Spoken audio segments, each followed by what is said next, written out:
What's good, y'all? It's that boy, Easy Millions, and I'm your host of that boy, ETV. You already know, man, we are back on Mortal Kombat. And as the way you can see, this video is going to be a little different, man. I'm going to have those Kombat League gameplays going for y'all in the background, but this news here might need a little bit more than the normal 1.5 to 2 minutes. But it's finally time for me to address the elephant in the room. About 2 days ago, a known leaker named Fatal Unknown, who is a very, very well-known leaker, and a lot of the things he says does happen to come true. But he put out this message. He goes, "Hello, you may have been recently. I gave the news that MK1 DLC has been canceled. This has spread further than the MK community, and I do not want the attention, so I am stepping away from leaking. I was going to stay around until Conan and T1000 were done, but I'm going to end it now. I will have info on future NRS games. I will not have info on future NRS games. For my final post, here is further info about the canceled DLC. First, Chaos Reign sales were not the only reason. There were multiple reasons the team was pushed to move on, but the sales were just the big reason. The NRS team really wanted to do the DLC and are not happy about it, but they have no choice. Second, I do not know what the story stuff would have been. It did not make it far enough for me to learn anything about details. Sorry. Third, the final combat pack was meant to be 6 characters, 5 MK, 1 guess. Less guests due to a lot of reasons, but mostly as a thank you to MK fans for sticking with the game. And the Mortal Kombat characters would have been Jade, Cassie, Kung Jin, Sonya, and Kano. I do not know the guests, but I am told they wanted to get a highly requested character. That is all. Goodbye, everyone." So, let's try to unpack some of this here. First thing I want to address is, it's kind of crazy, right? That they're saying that because Chaos Reigns didn't sell, that they are moving on from any future plans, right? Now, this, I'm not going to sit here and try to sugarcoat anything, but if anyone knows anything about business, what NRS is owned by Warner Brothers, right? If you've been paying attention to Warner Brothers has been in financial turmoil now for a while. It's infected a lot of their games, and it's infected a lot of their properties. Like, if you look at any Warner Brothers style game, they're now really infected with microtransactions.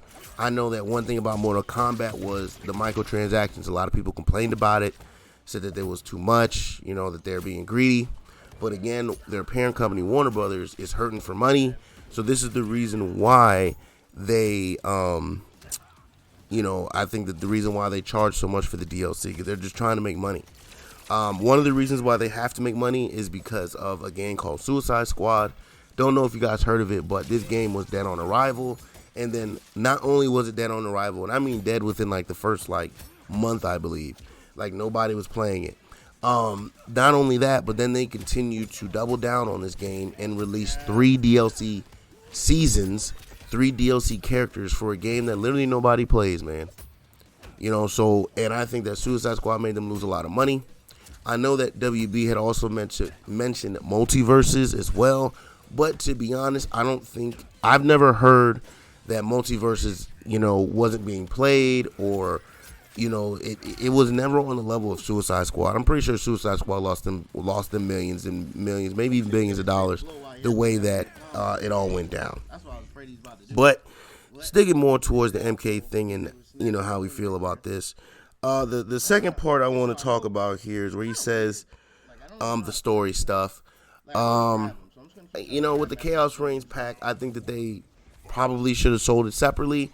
I think you still should have had the $50 pack for everybody, but you should have probably sold like the story expansion for maybe like $20 and then $5 per character. And 6 characters, like $30, and that's $50 if you buy everyone. If you buy all of it at one time, it's $50. You know what I'm saying? Or you could just buy just the story or just the characters. I think they should have broke it up a little bit more. I think that would have incentivized people to play it. But $50 for DLC, I'm not going to lie, is a little much. Like, we have to pay $70 for the game itself, and you basically want me to rebuy the game? So it's kind of crazy. Now the third thing is the Kombat pack. I'm a little disappointed, not gonna lie. I love MK's characters. I love certain Mortal Kombat characters. I like the fact that, Kano was about to actually come in, Jade, Cassie, even Kong Jin, because I actually liked his gameplay in MKX.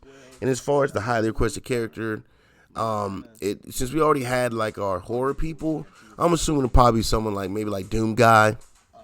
And if it was a horror person, I think it might be like Pennywise or even Pinhead, man.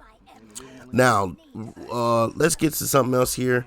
And it's this tweet that was by MK Insider. And it goes, "That's just a waste of money, though. Ed already said that they haven't started on their next game. You'd be in a huge hole by not making money on MK1 and producing a new game." So, with MK Insider stating this is very true. Ed Boon has already stated that NRS has not started on any other game up to this point. So it's kind of weird that they would just stop doing things. Now, speaking of that, we still have about 4 months of content because we got about 2 months for T1000 and then about another 2 months for Conan. So that's at least 4 months of stuff. I'm assuming they'll be doing balance updates in between then as well. But we got to see, because usually a company wouldn't just give up on one game without, another game in production or being close to being done, especially with Warner Brothers being in such a financial turmoil. So we'll have to see about that. Another thing I want to point out is the fact that NRS Esports actually just recently tweeted out that Season 2 of Mortal Kombat 1 Pro competition kicks off in Mexico City. So starting in February of next year, we have another pro competition for MK1. So this is kind of weird. You're saying you're not going to continue the game, but you're doing another pro competition for it. So it's a little weird. Now, WB telling them to move on to the next game is probably just really a cash grab. They're just trying to, come out with a new game to get y'all to spend money. Apparently, maybe people aren't buying enough skins, but let's be real. The skins have been kind of meh, and y'all just kind of recycle them for the most part. So that's probably one of the reasons. But ultimately, the way I feel is we need to wait for an official announcement. I know that Fatal Unknown is very credible, but we need an official announcement, in my opinion. We got to wait to see what's going on because, they claim they don't have any other games in production. I know we at least have 2 more real characters. And from what Fatal Unknown said, I believe that there might be at least 2 more cameos that they were working on that we might actually also get as well. So we need to keep our ears to the streets and our eyes on them tweets. And we're going to go ahead and see what the official news is. As soon as NRS finally breaks silence and says something, man, I will be here to report that for y'all, man. But like I said, I got the rest of these Combat League matches for y'all playing in the background.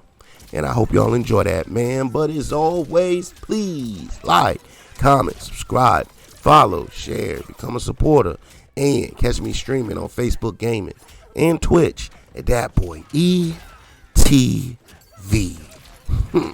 Now, let's get into the action. Let's go. Flawless too, baby. Let's go.